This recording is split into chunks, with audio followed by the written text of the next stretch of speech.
Aminado ang aktor na si Alden Richard na hindi niya muna gustong sumagot sa mga tanong na tungkol sa kanila ng aktres na si Catherine Bernardo.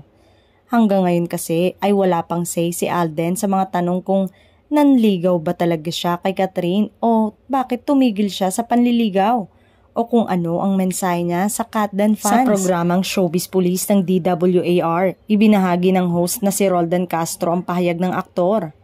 "Sorry tito, ayaw ko pa talagang magbigay ng komento, pasensya na po," say umano ni Alden. Chika ni Showbiz Police host Roldan, tila ilag talaga ang aktor at umiiwas tungkol sa mga issue. Say pa nga, sa takdang panahon na lang magsabi kung may dapat ikwento.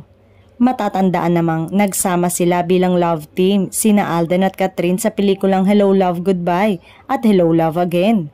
Kamakailan ay may ibinahagi si Alden Richard sa kanyang Instagram stories ng "They move on, they stay happy."